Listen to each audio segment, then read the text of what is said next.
Benjamin Cesaretta, le chef opérateur du film Blanquita, qui est présenté dans le Festival de Venise à Horizonte. On voulait quand même que ça soit un film plutôt sombre. On s'est basé quand même pas mal sur le ciné noir en général.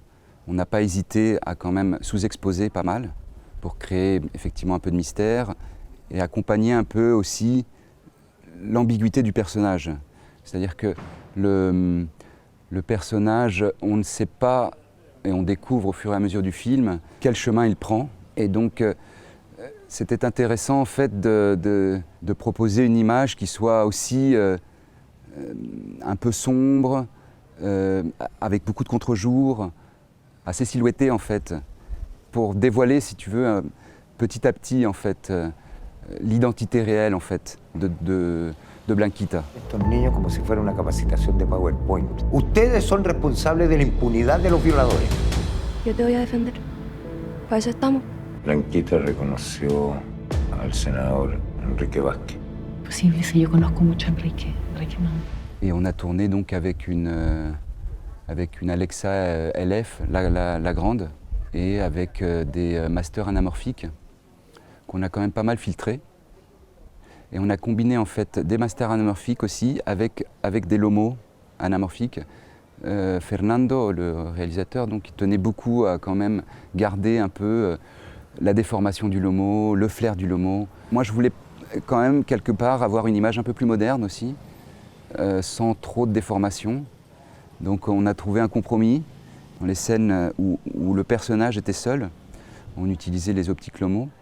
Et ensuite, les scènes d'action ou narratives, on utilisait les masters anamorphiques. On avait donc 3 optiques anamorphiques qui étaient le 35, le 60 et le 100. Et on a tourné principalement le film avec ces 3 optiques. Et le 35 LOMO en général, ou le 50 aussi LOMO.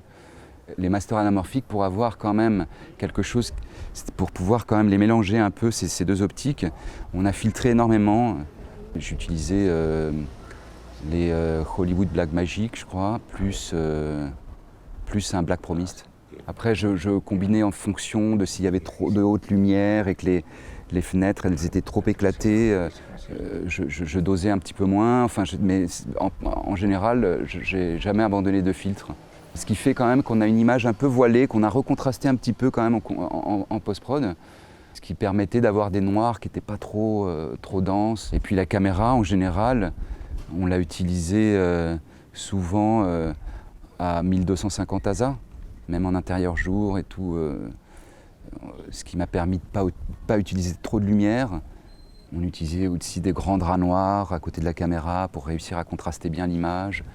Parce qu'il y a beaucoup de portraits dans le film, et on a des portraits qui sont assez doux, grâce au filtre, et assez contrasté aussi. Il y a un peu d'épaule, il y a un peu de steadicam aussi, beaucoup de plans fixes, beaucoup de dolly. Et au niveau de la caméra épaule, moi je trouve quand même que c'est une caméra qui est assez commode. Moi j'aime bien, elle est lourde c'est vrai, mais elle est bien équilibrée, du coup le poids est bien réparti, donc c'est...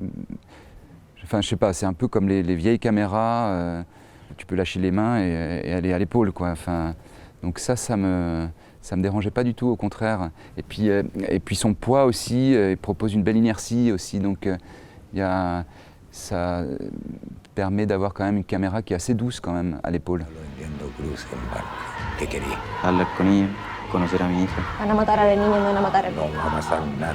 Ten cuidado. ¡Agárrate, Carlos!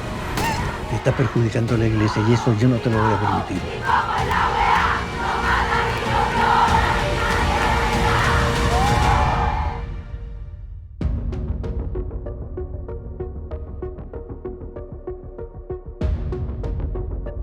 ¿Y si me arrepiento? Yo voy a estar